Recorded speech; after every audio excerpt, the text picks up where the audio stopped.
ശ്രീ അരുൺകുമാർ, താങ്കളെ കൂടി ഇപ്പോൾ ഇന്ന് പ്രതിപക്ഷ നേതാവ് മാധ്യമങ്ങൾ പരസ്യമല്ലാതെ സർക്കാരിൽ നിന്ന് പണം പറ്റി എന്ന നിലയിൽ ഒരു വാദം ഉന്നയിച്ചു. അത് അവിടെ തന്നെ ചില മാധ്യമപ്രവർത്തകരിൽ നിന്ന് വിയോജിപ്പ് വന്നു, ചോദ്യങ്ങൾ ഉയർന്നു. പിന്നീട് അദ്ദേഹം സംസാരിച്ച രീതി ഒരുപക്ഷെ താങ്കൾ ശ്രദ്ധിച്ചിട്ടുണ്ടാകാം.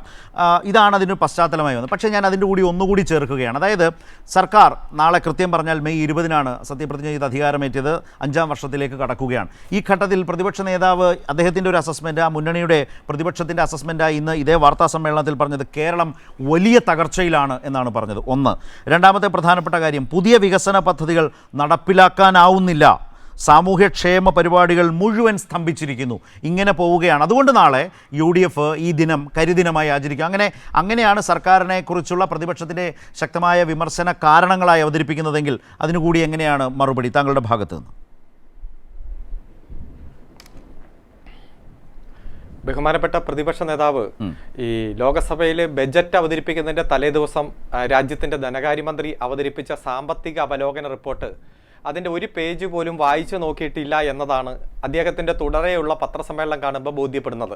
സുസ്ഥിര വികസന സൂചികയിലും മാനവവിഭവ സൂചികയിലും ഈ രാജ്യത്ത് ഒന്നാമതായി മാറിയത് കേരളമാണ് എന്ന് കൃത്യമായിട്ടുള്ള ആ പദ്ധതികൾ വിശദീകരിച്ചുകൊണ്ട് തന്നെ ധനകാര്യമന്ത്രി ഇന്ത്യയുടെ പാർലമെൻറ്റിൽ അവതരിപ്പിച്ചു.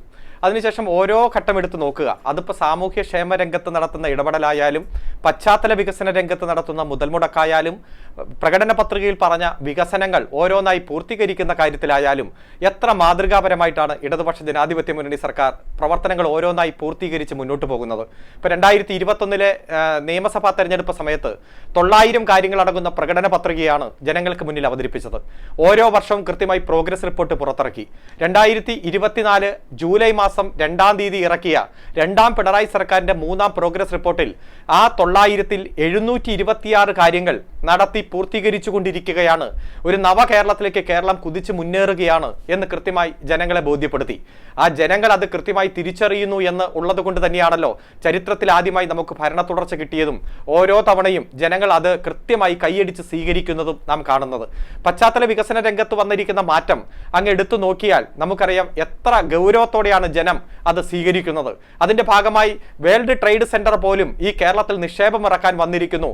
ഗ്ലോബൽ ഇൻവെസ്റ്റേഴ്സ് മീറ്റിംഗിന്റെ ഭാഗമായി 1,56,000 കോടി രൂപയുടെ നിക്ഷേപം ഈ കേരളത്തിൽ സ്പോൺസർ ചെയ്യപ്പെട്ട് ഈ 3 മാസം കൊണ്ട്, അതിനുശേഷം 2 മാസം കൊണ്ട് 15,000 കോടി രൂപയുടെ നിക്ഷേപം വന്നത് വ്യവസായ മന്ത്രി തന്നെ ജനങ്ങൾക്ക് മുന്നിൽ വിശദീകരിക്കുന്ന സാഹചര്യമുണ്ടായി. അപ്പൊ അത്തരത്തിൽ വാക്കുകൾ പാലിച്ച് കൃത്യമായിട്ട് മുന്നോട്ട് പോകുന്നു. സാമൂഹ്യക്ഷേമ പെൻഷന്റെ കുടിശ്ശിക വരാനുണ്ടായിട്ടുള്ള കാരണം എന്താണ്?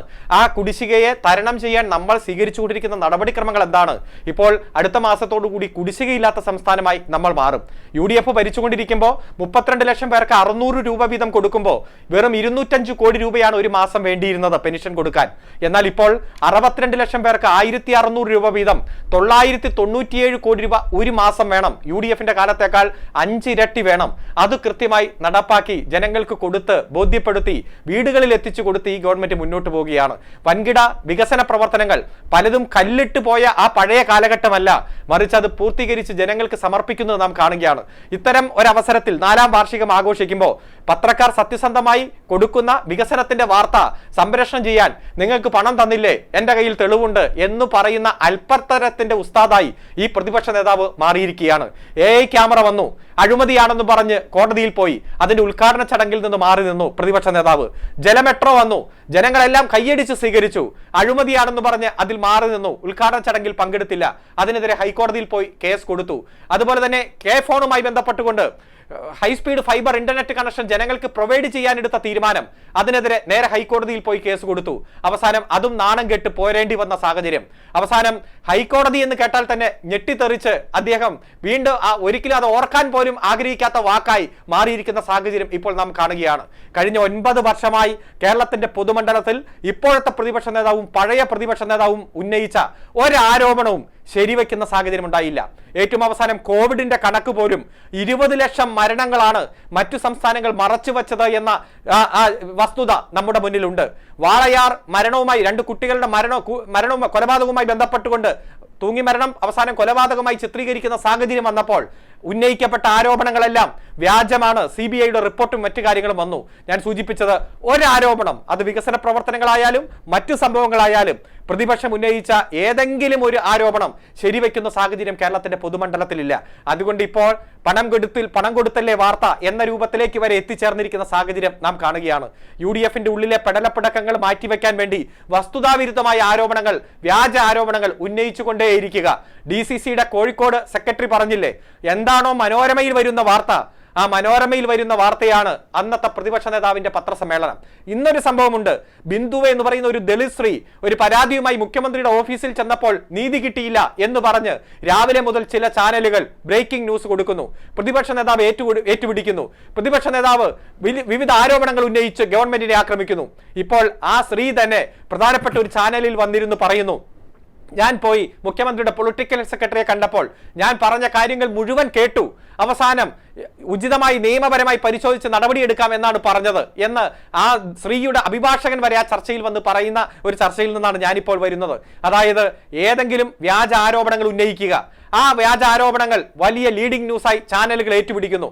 3-4 ദിവസത്തേക്ക് പ്രതിപക്ഷ നേതാവിന് പത്രസമ്മേളനത്തിനും ഗവൺമെന്റിനെ ആക്രമിക്കാനും വേണ്ടിയിട്ടുള്ള ഒരു സോഴ്സ് അതിൽ നിന്ന് കിട്ടുന്നു. അവസാനം ഇതെല്ലാം പൊളിഞ്ഞു പാളീസായി പോകുന്നു. അത് ജനങ്ങൾക്ക് കൃത്യമായി ബോധ്യപ്പെടുന്നു. അതേ സാഹചര്യമാണ് ഇപ്പോൾ കേരളത്തിലുള്ളത്. വികസന പ്രവർത്തനങ്ങൾ ജനങ്ങൾക്ക് കൊടുത്ത വാക്കുപാലിച്ച് പ്രകടന പത്രികയിൽ പറയുന്ന ഓരോ കാര്യങ്ങളും നടപ്പാക്കി കൃത്യമായി ജനങ്ങളെ ബോധ്യപ്പെടുത്തി ഒരു നവകേരള നിർമ്മിതിയിലേക്ക് കേരളം കുതിച്ചു മുന്നേറുന്ന കാഴ്ചയാണ് നാം കണ്ടുകൊണ്ടിരിക്കുന്നത്. ലോകത്തെവിടെയും കിട്ടുന്ന വിദ്യാഭ്യാസം ഈ കേരളത്തിൽ നിന്ന് ആർജിക്കുന്നു. ലോകത്തെവിടെയും കിട്ടുന്ന ജോലി ഈ കേരളത്തിൽ നിന്ന് ചെയ്യുന്നു. അങ്ങനെ ഒരു വിജ്ഞാന സമൂഹമായി നമ്മുടെ സമൂഹം പാകപ്പെട്ടിരിക്കുന്നു എന്ന് കൃത്യമായി തെളിയിക്കപ്പെട്ടിരിക്കുകയാണ് കേരളത്തിൽ.